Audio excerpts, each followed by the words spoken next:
Hello, my name is Eddie Marcus, and I'm a social scientist. I'm also a spokesman and advocate of basic human rights for all people.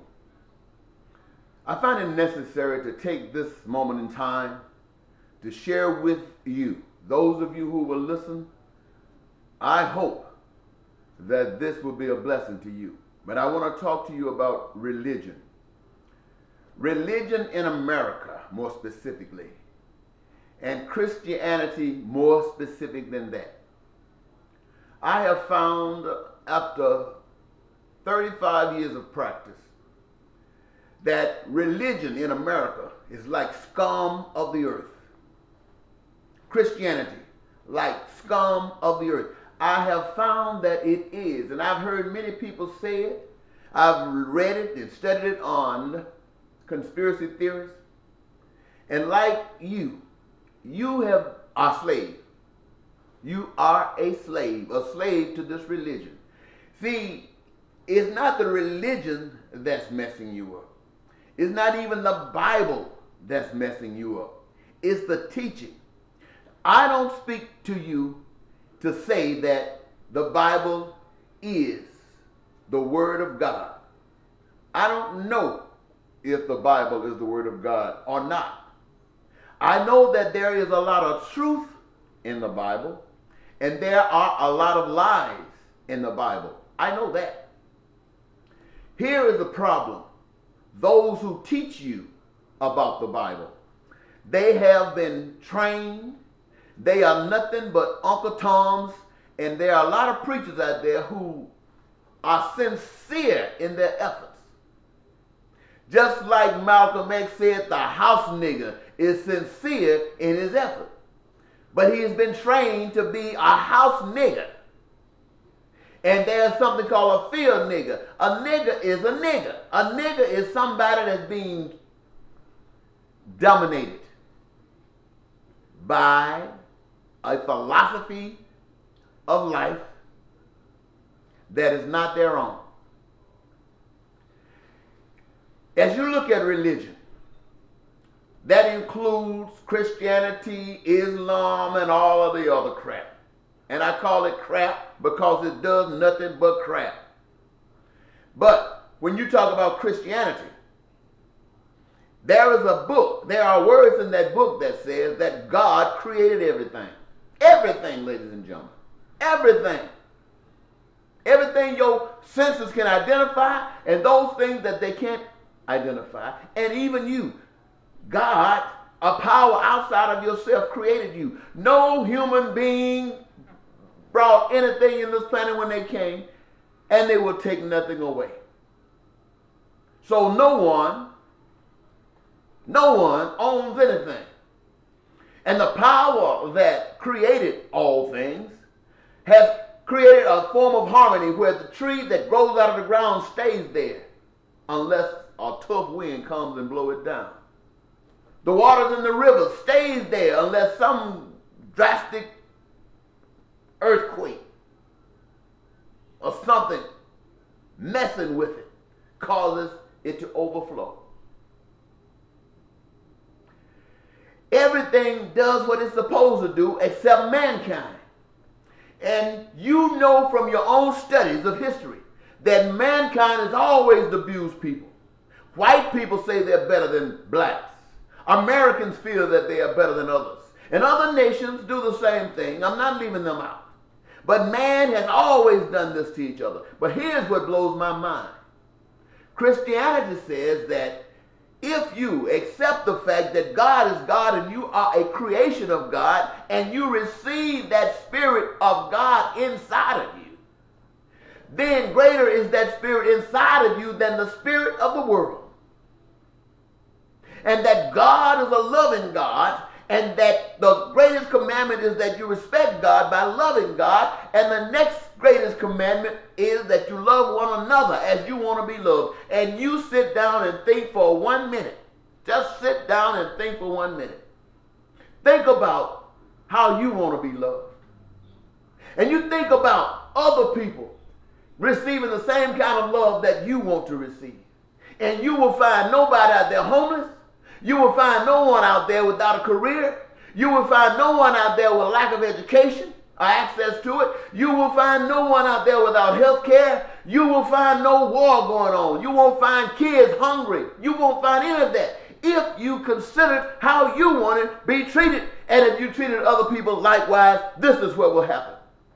That's put the Bible, the truth part of it, in total understanding.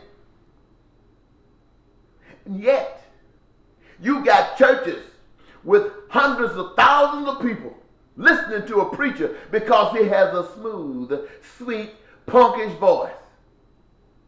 And he doesn't say anything against the state.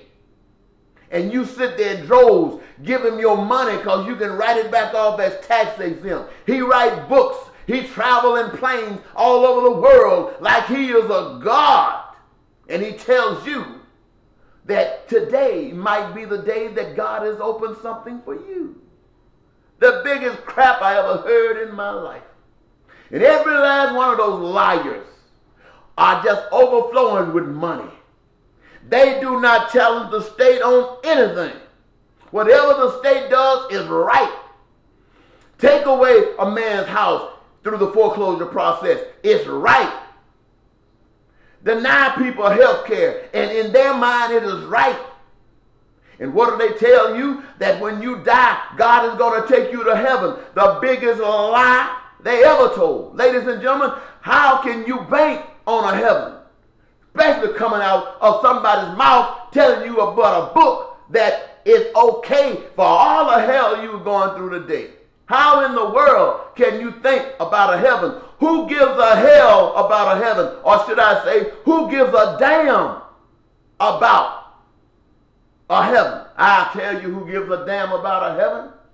A sucker who don't give a damn about today, who does not give a damn about his life today, who does not care about his parents, who does not care about his children, who does not care about his neighbor. The only thing that he cares about is himself or herself or their selves.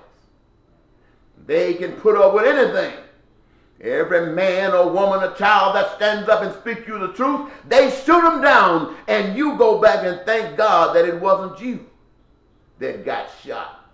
And you sit back and become a slave of all slaves. How can a power be in you and the state pass a law that denies you liberty, that denies you freedom, and you go along with it?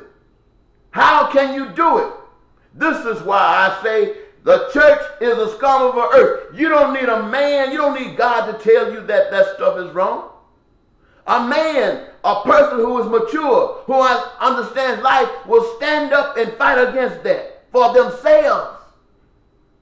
And if they can find somebody to stand with them, they do it for each other.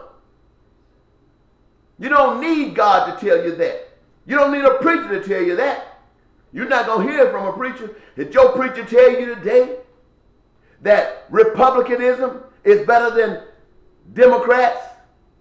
Did your preacher tell you that? Or is your preacher telling you that because you are a Democrat, you are better than a Republican? Is that what he's telling you?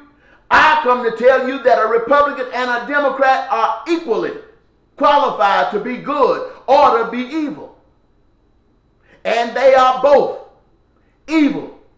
Some have a measure of goodness, but that's only a selfish goodness. It doesn't extend across the waters. There are people who will go across another continent to tell somebody about this God, yet walk out with people in this country suffering from a neglect. How can you go across the water and tell somebody about a God when that God doesn't give a damn, according to your manifestation, about the people that were from the land from which you walk away from? I am speaking to you. For those of you who've been to school, you think my presentation is not formal enough. I don't care what you think about that. I have prepared myself to speak to the poor, those who are being oppressed by this nation and supported by you. They don't want to hear me use big language. They want to hear me tell the truth. The truth that they know right away. They see it every day. They hear it every day. They live it every day. And yet they go to churches and groves hoping that that sucker in that pulpit is telling them something that will help them. And he isn't, ladies and gentlemen, if you hear my voice. That sucker in that pulpit is doing nothing but trying to interpret something that he's reading and getting your money.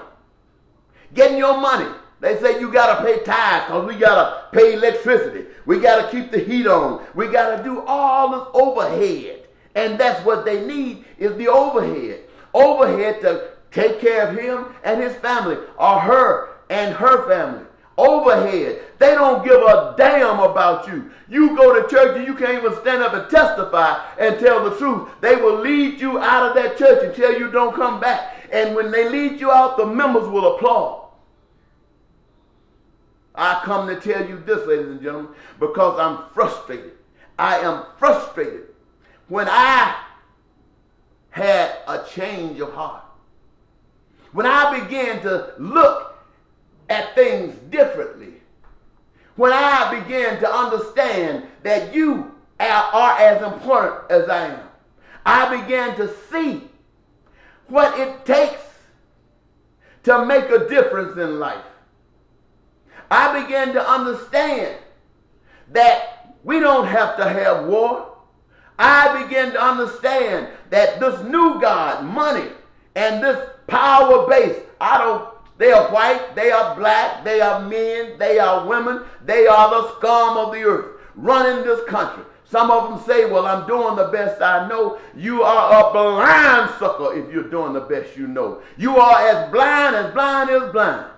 When I sit here today, I'm looking at a picture on my wall. It has a picture of Barack Obama, his wife, and his two daughters. His two daughters are young. They remind me of my two daughters, for which I love very much. Mrs. Obama reminds me of a wife that's committed to her husband. And her husband, to me, seems to be a man who cares, but is as blind as a bat and is being used just like a hammer. And he might know it. I don't know if he does. It doesn't matter if he knows or if he doesn't. The situation and the consequences are the same. You hear him every day or every so often talking about somebody who he's bringing into his administration. They're not black. And I'm not trying to say he got to bring black. But I'm just saying this. You, ladies and gentlemen, God is not going to hold those people who are lying to you. He's not going to hold that slave master any more guilty than he holds you for falling into it. Because you have an obligation to search your own heart and find God. You have an obligation to, after finding God, to stand up and act like God. So you are as guilty as these suckers that I'm talking about. You are as guilty. And you too are part of the scum of the earth. But I'm not just telling you this to make you angry with me, though I know that's what you're doing. I'm trying to make you wake up and realize that this nation can be a beautiful nation where everybody's dreams can come true. They can be prosperous and they can be joyful in this life. Stop. I want to tell you to stop going to church. Because you're not going to get anything there. And I know you're not going to stop going to church. Because a slave is committed to do what they have been trained to do, whether it's just by their own willingness or whether they do it out of fear. A slave is a slave. And America is full of slave masters and slaves. Bye.